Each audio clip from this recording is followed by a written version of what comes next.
Negara maju. Negara maju adalah negara yang memiliki standar hidup tinggi dengan perekonomian merata. Dengan kata lain, negara maju ini sudah mencapai tingkat kemajuan tinggi baik di sektor ekonomi, sosial, maupun teknologi.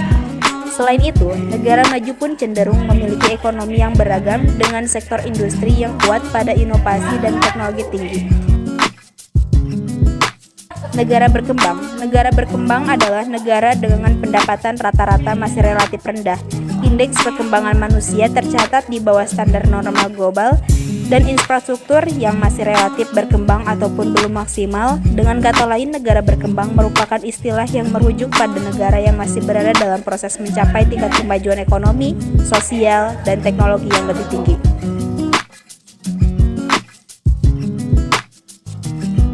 Karakteristik negara maju dan negara berkembang.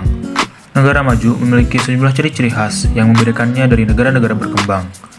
Karakteristik tersebut menjadikan negara maju sebagai model perkembangan ekonomi dan sosial yang diharapkan oleh banyak negara. 1. Infrastruktur yang maju. 2. Pelayanan kesehatan yang berkualitas. 3. Stabilitas politik dan hukum. 4. Diversifikasi ekonomi. 5. Akses ke layanan publik yang baik. Berikut ini beberapa karakteristik utama atau ciri-ciri negara berkembang, yaitu 1. Infrastruktur yang terbatas. 2. Pelayanan kesehatan terbatas. 3. Kestabilan politik dan konflik. 3. Kestabilan politik dan konflik. 4. Kemiskinan ekstrim. 5. Keterbatasan akses ke layanan publik.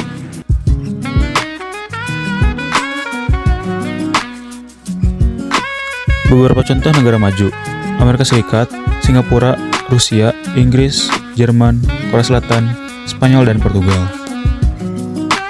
Beberapa contoh negara berkembang: Indonesia, Afrika Selatan, Sri Lanka, Venezuela, Kamboja, Mesir, Brazil, dan India.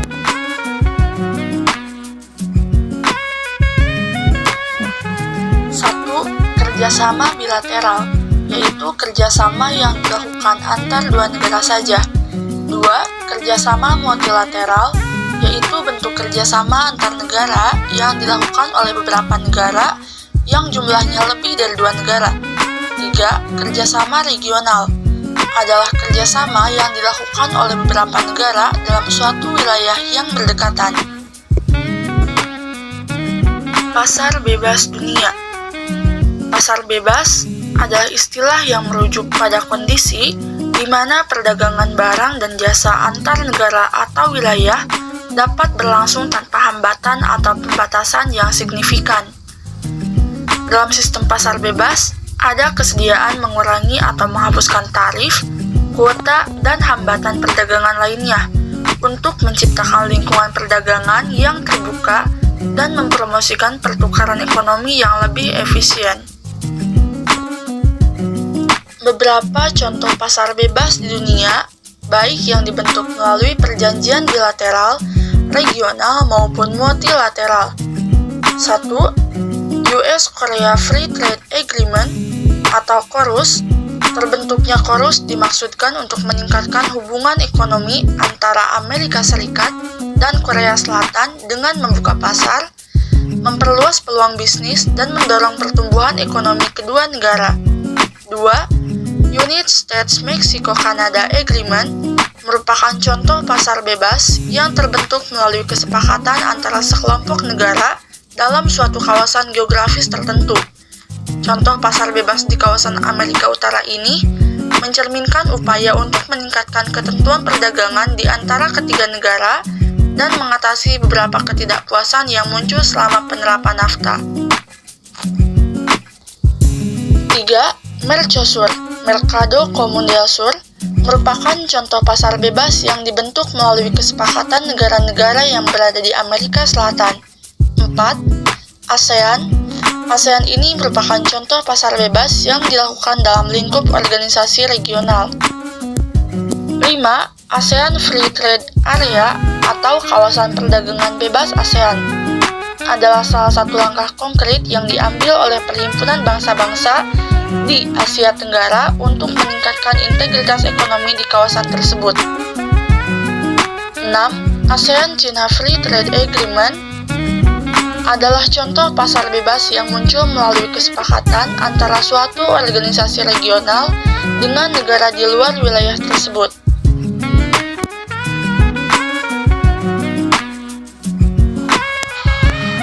Saat ini Indonesia termasuk salah satu negara berkembang di dunia. Namun Indonesia pun terus berusaha untuk menjadi salah satu negara maju di dunia dan mengejar ketertinggalan dengan berbagai strategi untuk mencapai tujuan tersebut. Strategi pembangunan nasional yang dilakukan Indonesia diantaranya yaitu dengan adanya kebijakan pemerintah yang menyusun strategi pembangunan nasional yang dimasukkan ke dalam rencana pembangunan jangka menengah nasional 2015 sampai 2019, yaitu 1. Norma pembangunan. Membangun untuk meningkatkan kualitas hidup manusia dan masyarakat. Setiap upaya meningkatkan kesejahteraan, kemakmuran, produktivitas tidak boleh menciptakan ketimpangan yang makin melebar yang dapat merusak keseimbangan pembangunan. Aktivitas pembangunan tidak boleh merusak, menurunkan daya dukung lingkungan, dan mengganggu keseimbangan ekosistem. 2. 3 dimensi pembangunan. Dimensi pembangunan manusia dan masyarakat. Dimensi pembangunan sektor unggulan dengan prioritas kedaulatan pangan, kedaulatan energi dan ketenagalistrikan, kemaritiman dan kelautan, serta pariwisata dan industri. Dimensi pemerataan dan kewilayahan. 3. Kondisi sosial, politik, hukum, dan keamanan yang stabil.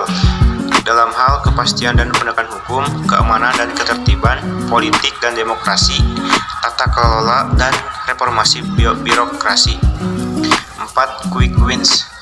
Hasil pembangunan yang dapat segera dilihat hasilnya, artinya pembangunan merupakan proses yang terus-menerus dan membutuhkan waktu yang lama.